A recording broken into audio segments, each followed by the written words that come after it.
these kids thought they were high on Molly.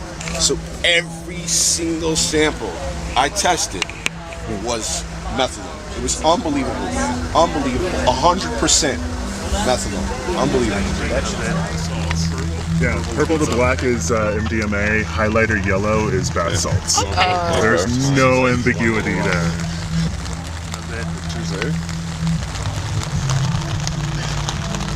There you go. What, shake it around? Close the lid and just agitate it a bit. And bath salts. Is that what yellow bath salts? That's bath salts. Shut up! He bought $4,000 worth of bath salts. Oh my god.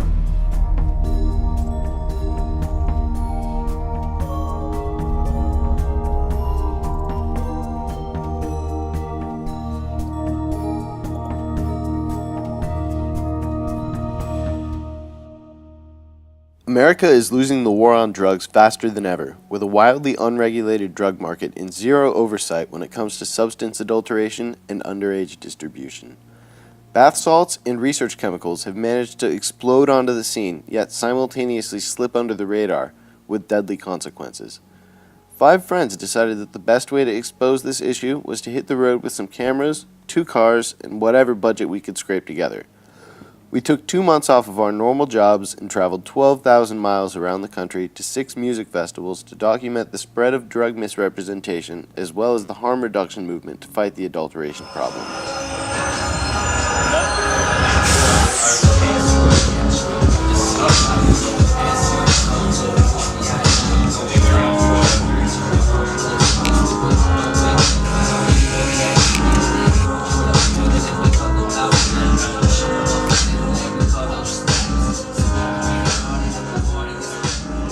Yeah, as far as my knowledge, like research chemicals and whatnot, the way they're affecting, like, you know what I mean, just the scene in general is just that it's something that's negative that's occurring before people that they don't even realize it, you know what I mean? So I think the negative aspects of it is that people are very ill-informed about what is really happening when they take certain substances and what those substances are, because I mean, when it comes to drugs, drug use in general is a pretty shady thing to do, and it doesn't, like, you know what I mean? It's not like people are, like, figuring out whether or not it's organic or whether or not it's healthy, because at no point can you really justify a lot of substances as being healthy for a human. So a lot of those, like, standards of what you put into your body get thrown out the window. People have way too much confidence in their ability to distinguish one psychoactive drug from another, and that is really unfortunate how much blind confidence people have in their own ability. You know, it's true for wine tasters as well. You know, a lot of this stuff is just fake. People think that they have this very discerning palate and they can detect these minute chemical variations in a substance they're ingesting, but they most certainly cannot. For those not in the know, here's a quick breakdown of the modern party drug scene. Common drugs from previous generations like LSD, mushrooms, cocaine, and opiates are still popular, but they've been joined by the likes of MDMA and ecstasy, amphetamines, ketamine, and a massive array of others. In fact, there are so many different psychoactive substances floating through our country that people don't even realize how complicated things have gotten. We quickly discovered that the majority of the time, people were surprised to find that their bag of drugs was not what they had paid for. Look at that lens. So cool. That's bath salts? Yep. Can I see this for a second? So, and again, what is bath salts? Okay, well, he told me we can take it back and he showed me, tell me what it is. So let's do it. Zero confusion or gray area. Okay. Yeah, The test is great. Okay, actually, yeah, that's a good point. You could get away with just a mandolin kit. The One Police exists because we've learned from the past.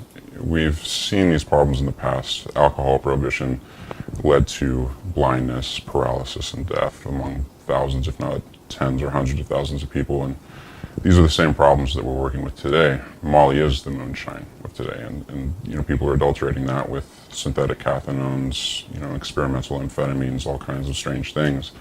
And it's becoming incredibly dangerous. And the reason I want to stay anonymous, and the reason why this organization is anonymous, is not because of the federal government. We're very comfortable with federal laws, and we're also becoming more and more comfortable with state laws after years of doing this and having been stopped in quite a few different states and had conversations with the police. And you know, what we are afraid of is the other side of the law. We are preventing drug dealers from making money, and that's, you know, not something that they take lightly. And we have seen, you know, a little bit of a blowback on that, and we can only see that potentially getting stronger. So we're protecting ourselves as much as we can and staying out of that. So this is a marquee reagent test kit. It's primarily for testing MDMA. It's very simple to use. All you do is take a tiny little bit of whatever you're trying to test, pill, powder, blotter, paper, and put just a little sample into this empty vial. And then all you do is pour 1 or 2 drops, ideally actually just 1 drop, you don't need very much to get it to react, of this reagent liquid onto your sample. And then you're going to compare the color reaction of the sample with the reaction in the lid. I'm using more liquid than I need to just to show you guys an example so that you can see it very clearly. But what we're seeing here is the reaction turning dark pretty quickly, and according to this color chart, what we're looking at is most likely MDMA. It's going from a purplish to a black pretty quickly, and what we don't want to see is any of this yellow area in here. That's bath salts or synthetic cathinones, and that's what we typically see more than half the time whenever we're walking around. This technology is not necessarily considered to be the most accurate and advanced amongst the scientific community, but considering that the alternative is to just blindly take something that somebody gave you and trust them, it's a really easy and reliable way to avoid taking something dangerous. All right, so we just had a group of people bring this in. It was supposed to be MDMA, and it looks like we have a mix of some sort of synthetic cathinone, those are bath salts, and also potentially methamphetamine. So this was actually supposed to be Molly, which is MDMA, and it's not even close. So yeah, these are some of the really dangerous things that we're seeing out here. This is what we're trying to stop. Then, yeah, there you go. Yeah, there's like a tiny little bit. Just a drop or two. It takes a little while to, you have to tab it. There you go. Close it and shake it. Yellow. So what is that? Bath salts. Okay, let's not take bath salts. Oh shit, we just wasted like $100. I'm fine with that. I'd rather not take bath salts. Yeah, that's so fucked. Great, thank you. I feel like this was worth our time. Yeah. So what can bath salts do to you? Alright, so basically, you know, 4 years ago, 5 hits of acid. Guy told me $5 a hit was useless. I had to take all 5 to get high. Next year, same price. I bought 15 thinking I can get 3 people high on 5 tabs. I took 1. It was the most intense shit of my life, and I've done acid considerably. Now, yesterday, I went out and bought apparently MDMA, and the guy said, best shit ever, right? Best shit ever. And I didn't really see it, you know, it's dark. I took it, and fuck, man, it took me for a ride. It really did. It was more of a, you know, like I said earlier, fuzzy, incoherent, surprising. It was all about, dude, he didn't fucking tell me what was going on. That was the biggest issue, to be perfectly honest. Apart from that, the deep secret is that it was kind of enjoyable. And I don't really like that. I don't know, man. It was something fucked. I'm not used to it. Bath salts aren't in Canada. So I really don't know what else there is, man. It's just, people gotta be straight up. I like my hallucinogenics, and that was not fucking straight up. You can pretty much purchase any substance that you'd like from any corner of the world. China and India have really jumped onto the bandwagon as far as this goes, and they have clandestine labs set up to produce any substance in any quantity at any time. And you know, dealers and users alike are taking advantage of this. And the way that dealers are taking advantage of this is they're misrepresenting these substances that they're able to buy so cheaply online as something that's a little bit more accepted socially, like MDMA or LSD or cocaine.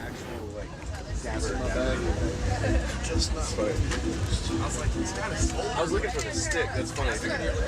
Yeah, that's. Yeah. Oh yeah.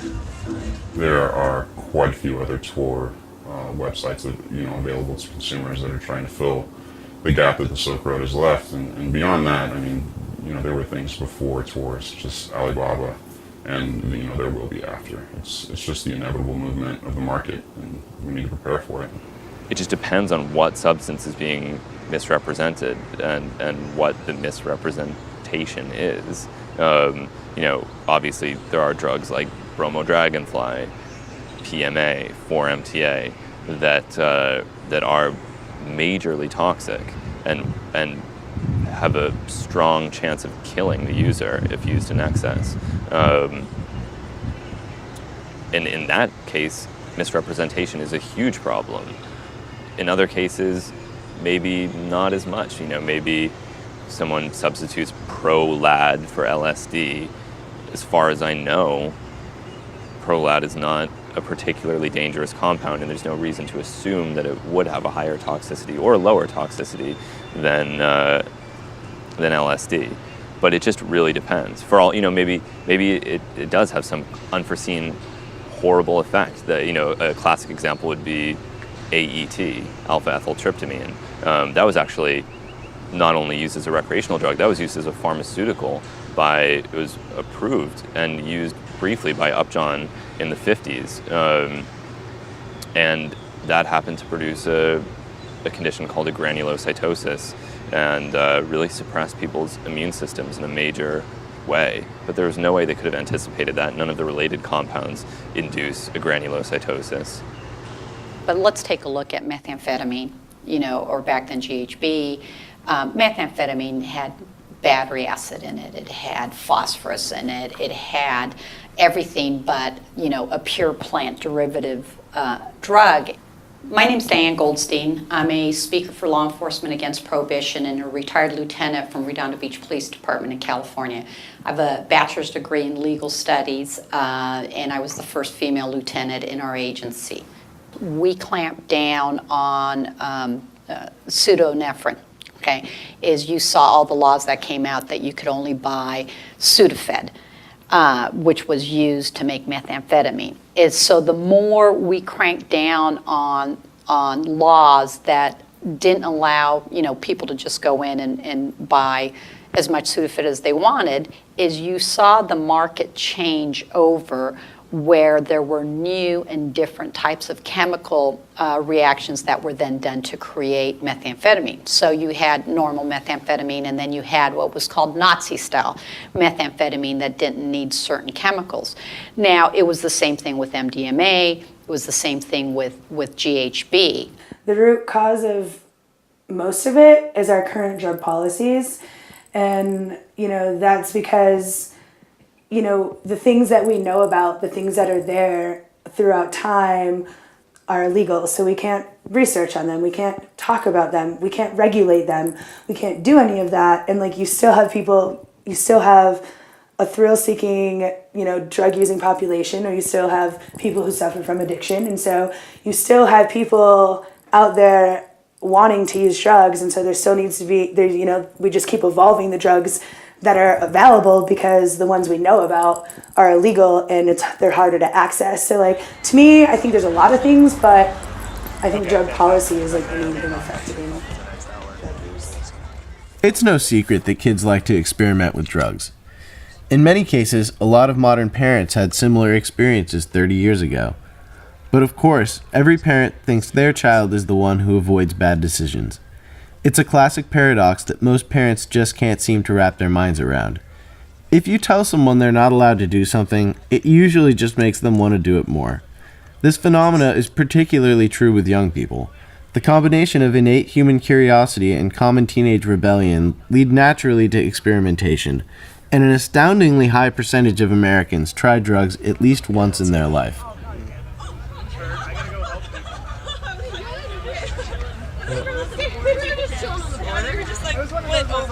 So that is. Run away. So yep. Nafra. Pure yellow. Start to finish. Alright.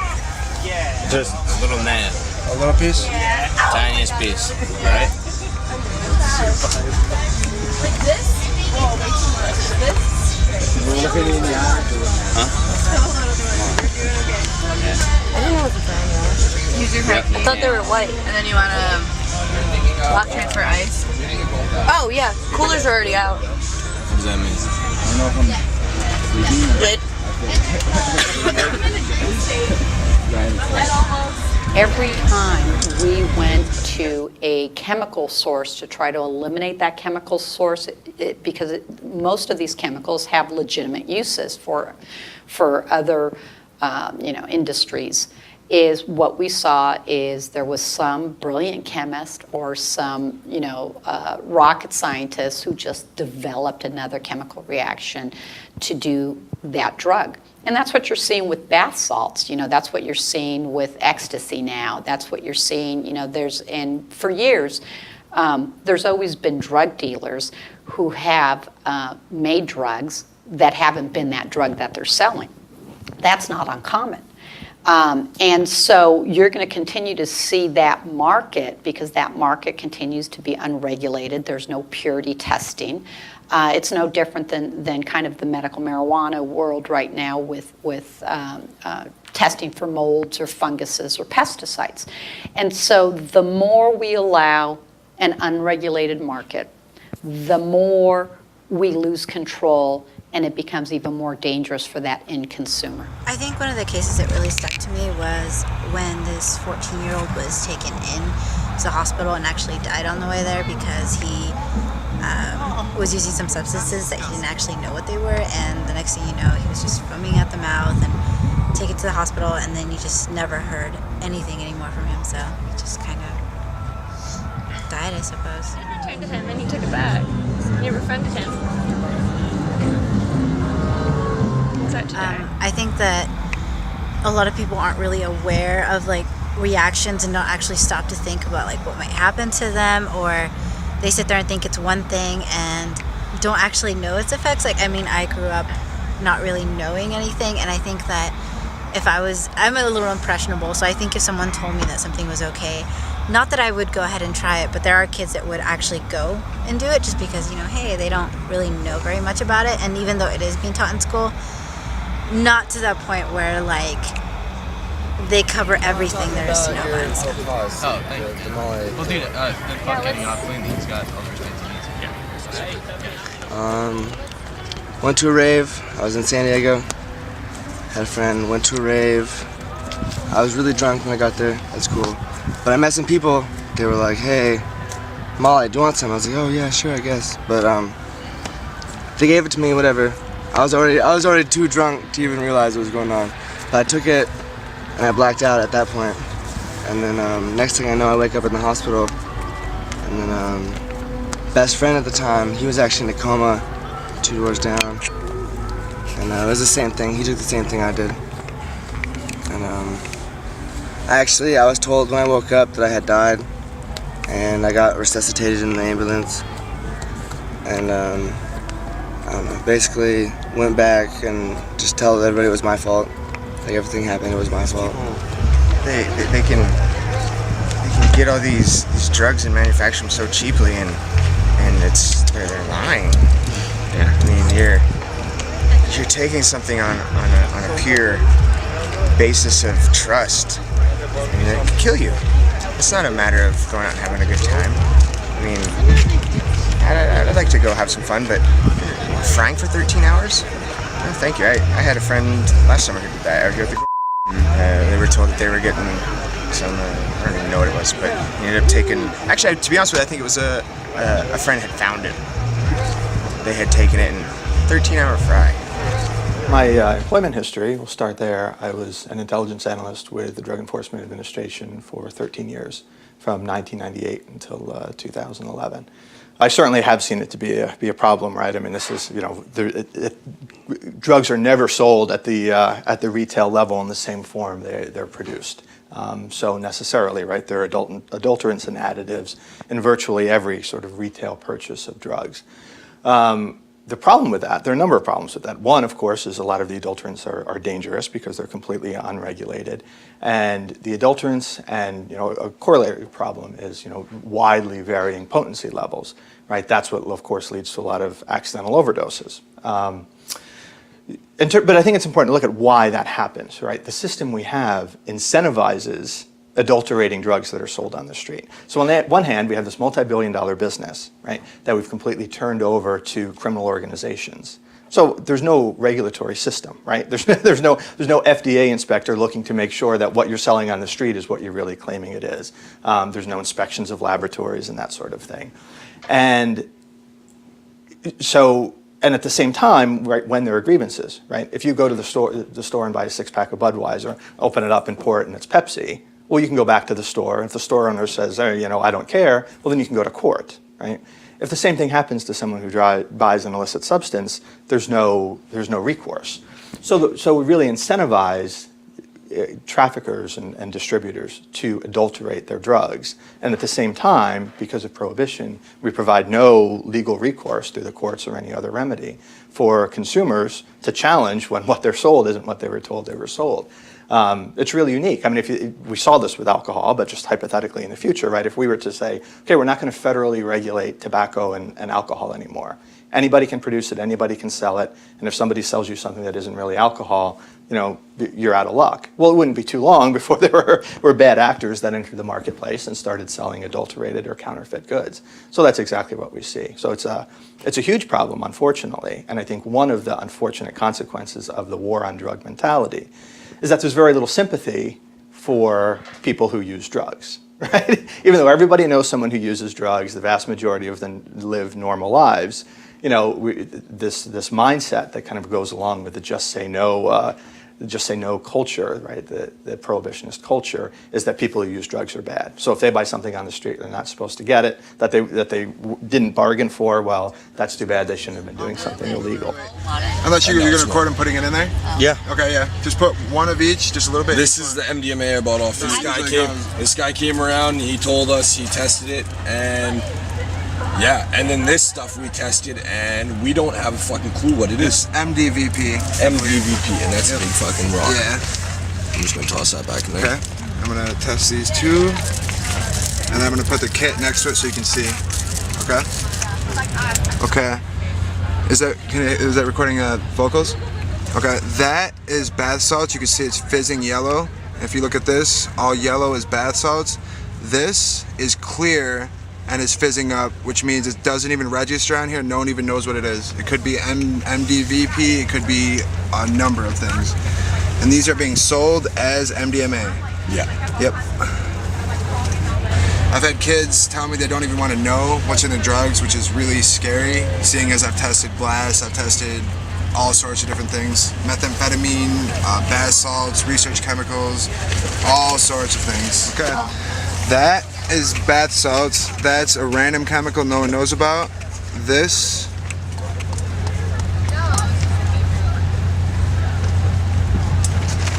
is MDMA. It's turned black. That's how it should look. This is what people are selling. That's why so many people are calling the medics right now. So many people are getting sick and getting hurt is because of that. I've had people get mad at me after I've tested their stuff because either one, they didn't know it was real, or two, they knew it was real and knew it wasn't real and didn't want to get caught. I've had people, you know, with huge bags of methamphetamine or bath salts, and I tested it in front of them, and they're like, "Oh, dude, I'm sorry, I didn't know." And then 2 minutes later, I see them selling it to some kid down the street, calling it this exact calling same it MDMA after I just tested it in front of them and showed them it was fake.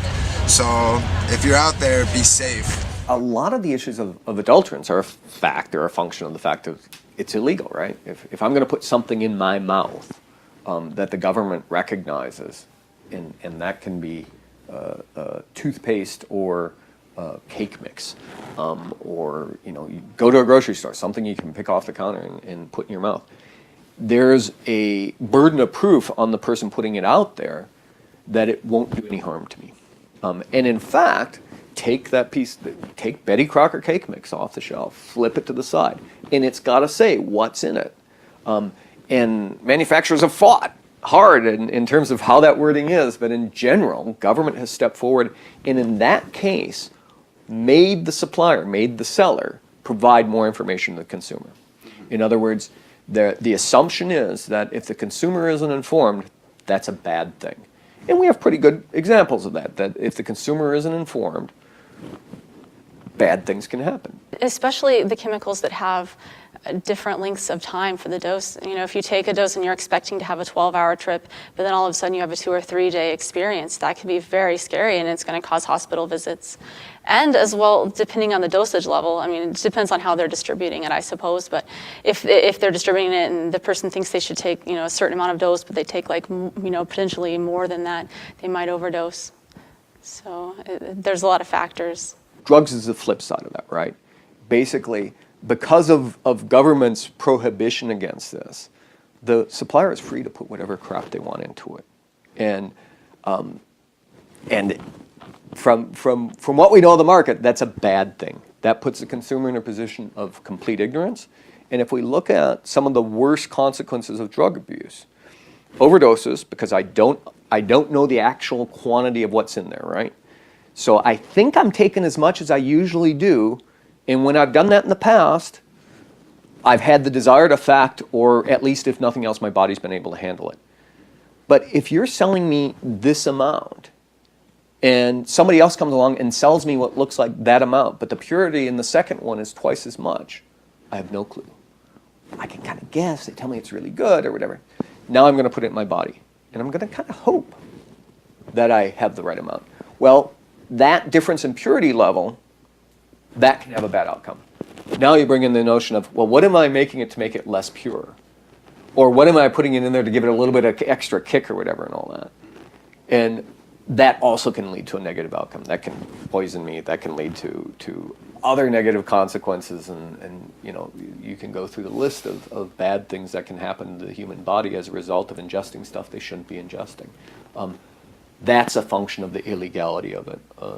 If we were to regulate it, if we were to be something that we had to sell over the counter, then we would have to list on the package what's in there, how much of these different substances. I don't necessarily envision a day where we will have every illicit and recreational substance sitting there on the Walgreens counter, and you can go and pick up the packet and say, ooh, 0.5%, ooh, 1% or whatever. Oh, you know, that's a better bargain for my dollar. But at least government stop from being the one that's leading to the ignorance of consumers, and at least opening up so consumers can be informed.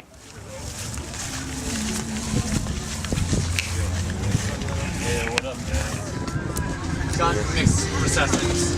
We got cases. We will release it in conjunction. Can you open that for me? Yeah, I got you. Yeah. You know, all the Yeah, dude, this shit's like weird and wet, and it's like moist. And plus, we got to do fundraising. The message has to go. You know, get on shit isn't the message has to get. Yeah, definitely. It's definitely a good cause. Because it definitely is like a big thing. They say they signed it. it was supposed to be cut with a code. The message has to get. It's kind of like a yellowy color, but it's not good. But then he was just so damn busy.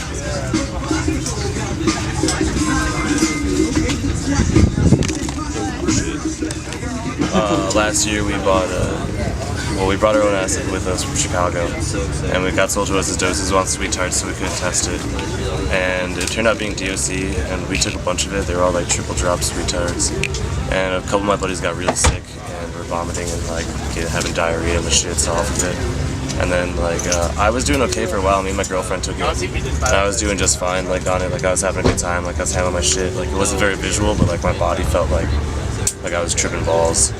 And then like we watched Ludacris, and that tripped us out, so we left. So there was just too many rowdy drunk people. And then like I just started not feeling well, and like I get anxiety attacks sometimes, and I have anxiety problems. But, like that's never been a problem with doses before or mushrooms. But like it got in my head, and so like we came back to the campground, just chilled out, like smoked some weed, and, like thought I got my trip back, and so took one of the mollies we brought, and then went to Radiohead. And then like I just started sweating like profusely, really, really like hot. Like I couldn't stop sweating. And I asked my girlfriend, like I was like, "Yo, are you really hot?" And she was cold, like wearing a hoodie. And I was like, "This isn't fucking good." Then.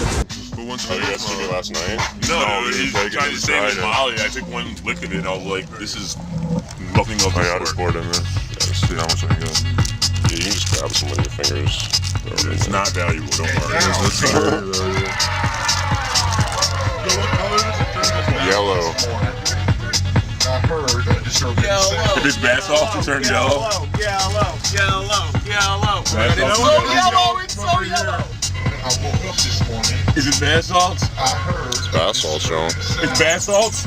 It's bath salts? Yeah, it's probably 4 mec from what it looks like. It's not. This kid's got fucking bath salts. He tried to feed his bath salts. Your fucking coworker. Look at his semen there. He's on some shit, dude. I'm worried about the aftermath. It is not Molly, that's for sure. Yeah, not Molly. I knew it wasn't Molly. Who'd y'all get it from? I got it from a coworker. From a coworker back home, really? Yeah. Dude, we'll take this back with you and fucking call him out. I took him in the nuts. Decided to go look around for some acid. And we found these two like shady ass kids, and like just basically like pulled out a giant sheet of blotter tab, and like he was just handling it with like ease and just like touching the paper and shit. So I would just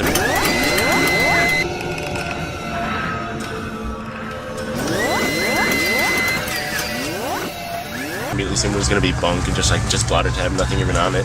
Then like we took it, my entire mouth went numb. In like 20 minutes, I was tripping balls like I've never seen. Like I was in a different world. What? My cousin, she was 16. She was told by even what I would probably call responsible people that thought that they were helping out, had some Molly, turned out to be cut with God knows what. Hospital says bath salts. They don't even know. So she wakes up one morning after a fun party, can't feel her arms and legs, lungs are kind of groggy and real nasty. She's taken to a clinic, they don't know what to do, so they take her, med flight her straight to Sacramento. It's like 2 or 3 days before she falls into a coma, and it just goes downhill from there. And then like 5 minutes after she said that, she went into like a seizure and like stopped breathing, and basically like her heart stopped beating as well, and like was on the ground. And after like 15 minutes of her, like not 15 minutes, I'd say like 5 minutes of her just like on the ground, like paramedics finally came, like got her, like woke her up and shit. Like they got her back to consciousness, but she still wasn't in the state of mind that like she could like realize what was going on. And so like basically it was a whole ordeal. Like I had to get in the ambulance, I was tripping balls, had no clue what was going on. My girlfriend just literally like died in my arms. I was like, worst experience of my life, still affects me today. I still deal with the post-traumatic stress of that moment. And like flashbacks, not even flashbacks of like LSD flashbacks, but just normal flashbacks of just like drama and just stress and like all that part. And they're talking about amputating her legs. She may never walk again. She may never come out of her coma. And she never did. About 4 or 5 days into the coma, still on, you know, what they would call intensive life support. Lungs just continued to fill with fluid, and she basically had drowned in her sleep one night in a coma. And that's the story. I don't know enough drug dealers to say with certainty. You know, I suppose I've seen both sides of it. I was just in Africa filming for a month a few weeks ago, and I literally saw drug dealers cutting heroin with rat poison, not a strychnine-based rat poison, but a super warfarin-containing rat poison. And that's the sort of thing that you would think. When I heard that they were doing it, I didn't believe it, because that's the sort of like classic drug scare thing that you hear someone say, oh, don't do that, it's cut with rat poison. And you think, why would anyone ever cut a drug that they're intending to consume with rat poison? That's completely illogical and dangerous. But, you know, I saw it happening, and they claimed that it produced a superior product. So drug dealers have embraced research chemicals for one reason, and that's profit margin.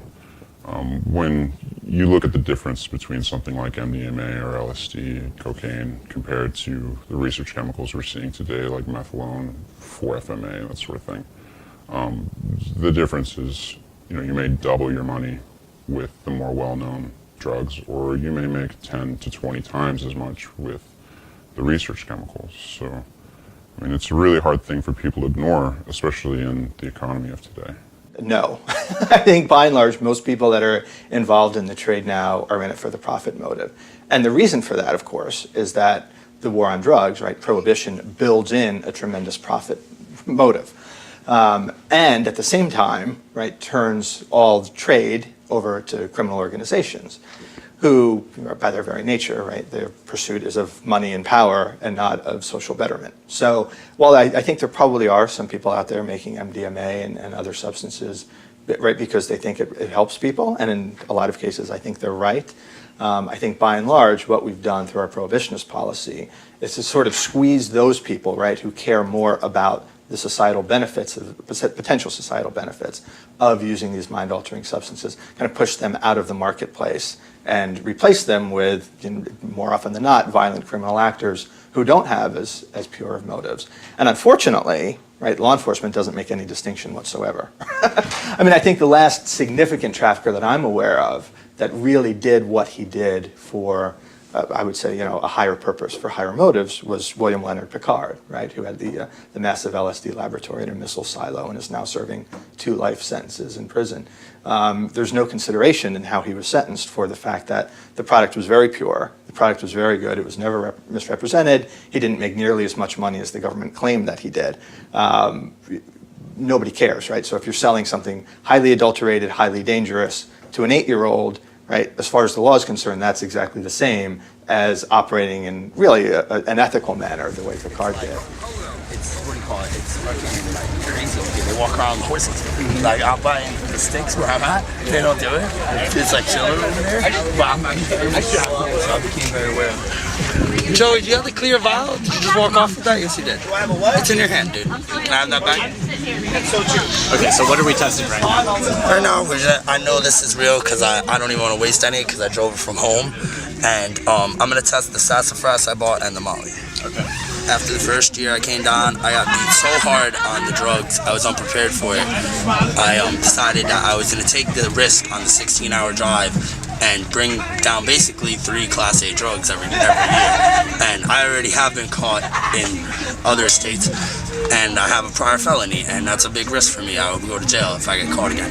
I got off the first time, but they don't give you another shot with this shit.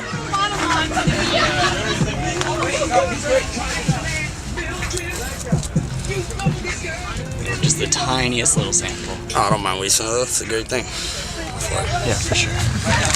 I'm pretty excited. Now I'm ready for bottom. So you tap the bottom. There we go. Oh, my jelly. And now, that's a bath salt. So there you go. There you go. Purchased at very deceivingly, I sell this at home. It even played me. What can you do? This had the right look. This had the right taste. It seemed legitimate enough to a guy who sells about friggin' 14 grams a week of real shit. And it played me. So there you go. Thanks to these guys, I just found out I would never let my girlfriend take this garbage. It's actually victim of the system. I'm gonna sell it to somebody.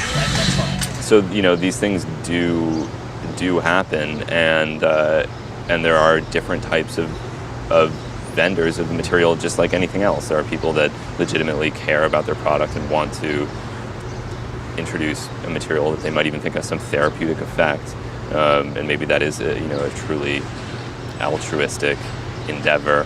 Then there are people who are solely interested in profit.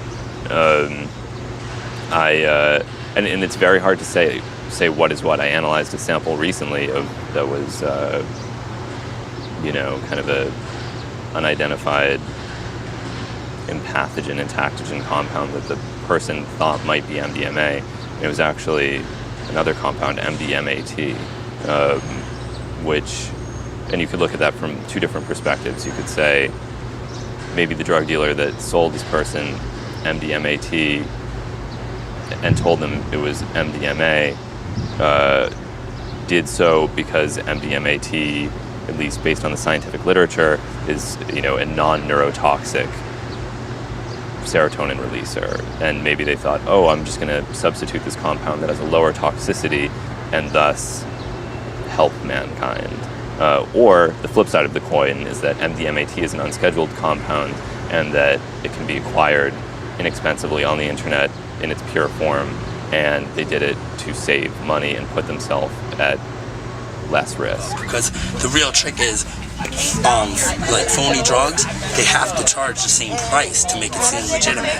They're not gonna say like, oh, here's a gram for like $25 and you know something's up. You know what I mean? So in the end, you get hit real hard when you get fucked, because like they charge it as if it was real. Paid about, oh no, she owed me some money, so I got it for free. But either way, like my boy paid for that, you know, that model, and it was legit. Like he thought it was legit, you know, and I thought it was legit too. Okay, yeah, I think that a lot of it has to do with the drug policy in this country and the way we educate our youth about drugs. Because when we're telling everyone from the time you grow up that drugs are bad and you need to say no to drugs, and when the government is comparing your brain to an egg and getting high to it frying in a pan, because that's when I grew up, that's what they were doing. When I see all those commercials and stuff, but then when you try pot or something else, you know, you see, well, it's not so bad. And then you start doing more and more stuff and being more and more risky because you think that everything you've been taught was a lie and that it was all propaganda. And so then you can't listen to anything you were taught. But the fact is that there's a lot of things that we should be listening to about drug use. But there also is a lot of propaganda. And so I think that's where we need to have honest drug education about the positives and negatives, not just lies and propaganda only about the negatives or just, you know, fabricating things that aren't even true at all. I think, to be completely honest, it would discourage a lot of drug use just because the connotation with any drug for a young person that's probably experimenting is that it's going to be fun, you know, and knowing side effects is never fun, you know what I mean? Knowing the negative side effects of taking a substance is not a fun thing because it's always going to be negative for the most part, you know, and the things that are deemed positive is a really opinion thing, you know what I mean? Some people don't, when it comes to a mind-altering psychedelic substance, you know, it's really opinion based on whether or not you think a spiritual journey is beneficial to your human aura or not. Some people find that extremely beneficial to who you are as a person and what it does for, you know, your mind and everything, and some people see that technically pointless based on what their outlook on life is. Really? Wow, that's awesome. You don't have to waste much drugs. Nope. That's kind of the aim of these. Moment of truth, I guess. Yeah, right? Let's see what we got. What's in my bag? There it is. I'm gonna do my best here.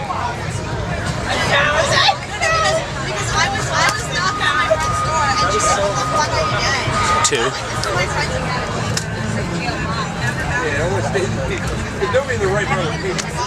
What do we got?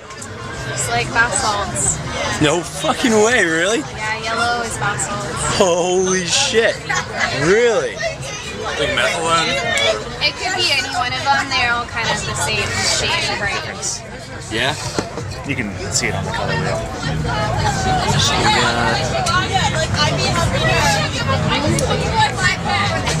We gotta test yours now. Do a lot of those have similar effects to Well, no, that's not that I got in there.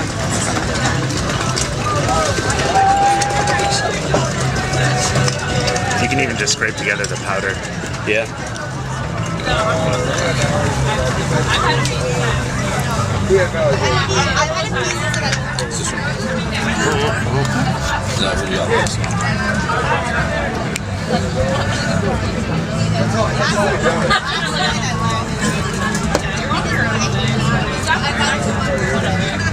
Now you gotta do one of these. Here you go. Sorry? Here you go. No way. No, I heard you. So I'm about to get that wad of money back. So are you.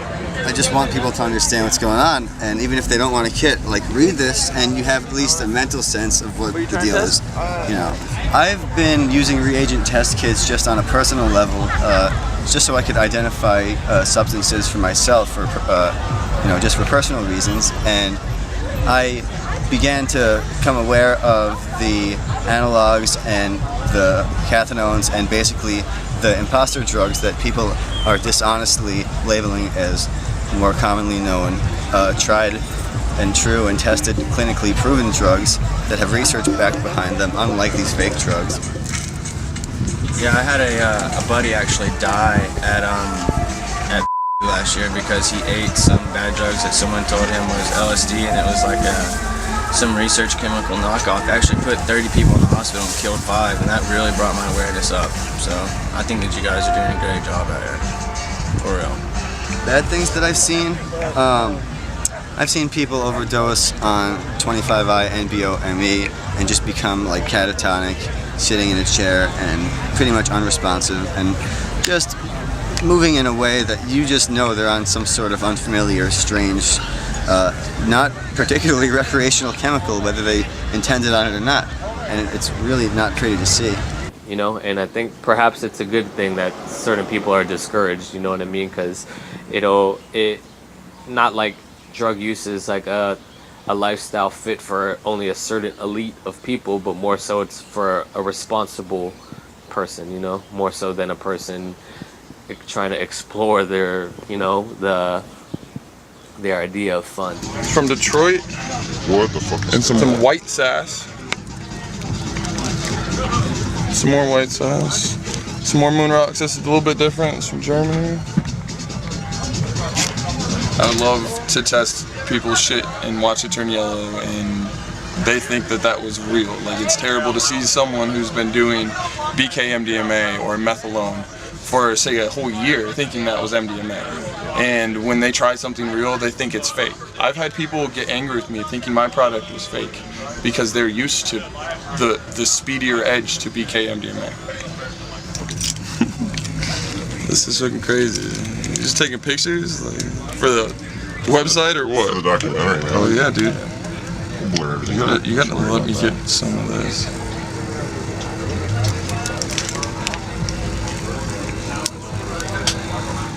Alright. That is just about as clean a reaction as you can expect from MDMA. And it's to the point it's so bad these days that people believe, kids growing up these days, like getting into the scene, believe that methadone is real MDMA. So they believe that, say they have a negative effect from it, they just judge that and they instantly say, oh, well, that was terrible because I did it once and I know it was real. Like, it's terrible that it's just completely different than, like, say, from the 90s growing up to the 2000s growing up to now. Like, it's terrible, honestly. Well, I think in a perfect world, it would very closely mirror what we currently do with alcohol and tobacco. And, you know, if you look at it kind of strategically, the purpose of all the different regulatory schemes in the different states for how we approach alcohol and tobacco is, right, to make sure that they're pure, to make sure that what consumers are buying is what the product is being represented as, and to make sure that, you know, to the extent possible, those substances are kept out of the hands of minors. Those are really the goals. And we understand that people are going to drink, and we understand that people are going to use tobacco, but the goals for society are that, right? So I think, you know, regard not only to marijuana, but really with regard to all drugs, the goal should be, right, to make sure that products are as pure as possible, that consumers know what they're buying, that there's honest consumer education, that there's honest education for kids about what drugs do what and what dangers and risks they may pose. And also that to the extent possible, minors do not have access to those drugs. And that's really the opposite of what the current war on drugs does, right? I mean, the current system just, dealers, people who sell drugs right now don't care if they're selling to a 12-year-old or a 32-year-old. And oftentimes they don't care if they're selling MDMA or some other substance that's potentially a lot more dangerous. What you have is chaos. The media and our law enforcement leaders and our politicians would make it seem like we have control of the drug markets, but we don't. The only people that drug prohibition helps at this point are the two spectrums on either end. There's the bad guys, the cartels, the thugs, the crooks, who are benefiting from I think it's something like a $300 billion international drug market that we currently have. And those trying to catch the bad guys, which is law enforcement, politicians who continue to get elected on the tough-on crime stance. Well, we knew what could happen with cocaine. We knew what could happen with heroin, and we had a pretty good box on that. And you had incidences back in the 80s and even 70s where if heroin was adulterated with something that was killing people, even the marijuana paraquat spraying or whatever and stuff, word got out and people are like, wow, look out for this, or if it has these characteristics, and even law enforcement as well as health officials were putting the word out. Well, look at the narrow number of options of bad things on either side of that spectrum. When we get into it's a little white pill, it's infinite. She's good.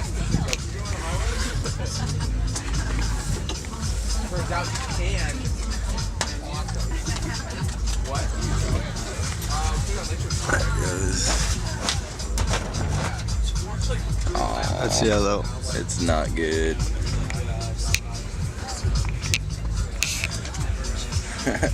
Almost good ground square. I'm sure this will be fun.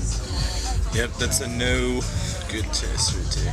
When it comes to government being involved with substance use, I think it's a weird subject. I don't really have a solid answer, but I guess for myself, I don't like the idea of them being involved with something that their knowledge is really just cut and dry about, I definitely lean toward a very libertarian perspective on these things, and if anything, I would much prefer them to have absolutely no involvement if the alternative is what's going on right now, because what's going on right now is absolutely terrible and is hurting people. It's putting people in prison. It's making drugs less pure, more dangerous. A lot of this misrepresentation that exists is a direct result of prohibition, and that is really, really unfortunate. Even the DEA and all of their misguided efforts wouldn't want that to be happening. You're not going to stop people from doing things that they want to do by just cutting off ability for them to do it safely. It's just not going to happen. It's been proven time and time again. If you make something illegal, take away people's, ability to make sure it's safe, it's not going to stop them from doing it. So you're just, sending people out to blindly buy things and do it without giving them the option to make sure it's okay to put in their bodies. I mean, that just doesn't make sense to me at all.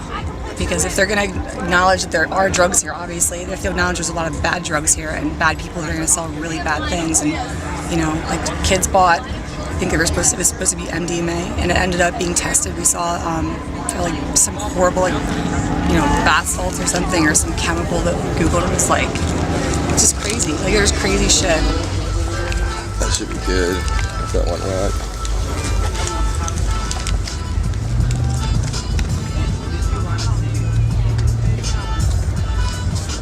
There she goes. That's it.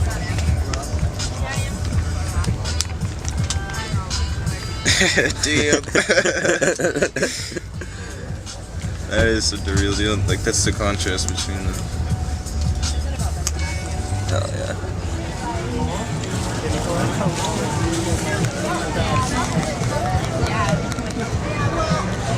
Do you think that at the bottom is enough? All right.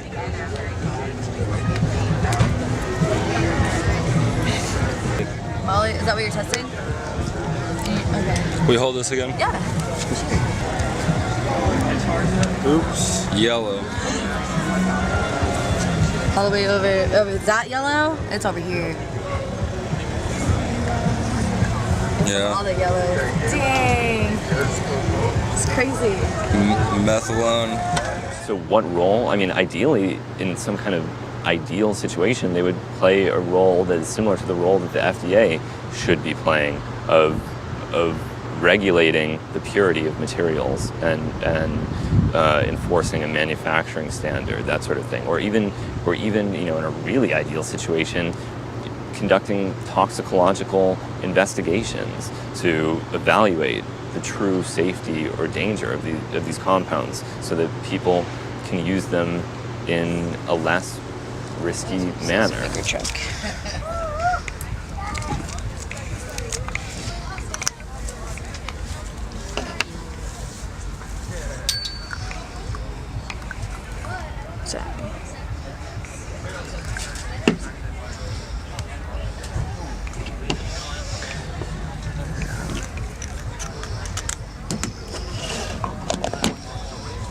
So it starts off super golden. Ew. And then after a minute, it will turn completely orange. Yeah. / kind of red. So, and like none of those really were identified on this table, so we're a little worried. We just don't take no for an answer.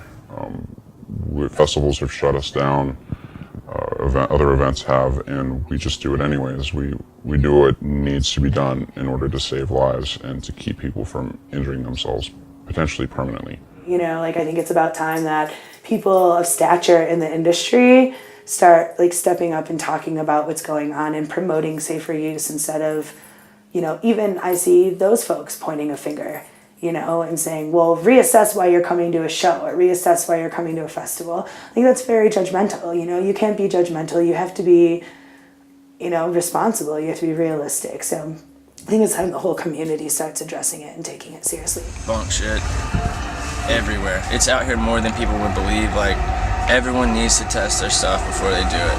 Everyone. Like, all my friends, I preach, don't buy it unless you test it. Like, because you never know what you're getting. It can look like the best stuff in the world, but you don't know unless you test it. Like, you should test everything that you have. I believe that, like, 100%. I just think that people need to know what's going on. Yes, make sure that you are getting what you are getting. And the price doesn't matter. Just because you go cheaper doesn't mean it's better.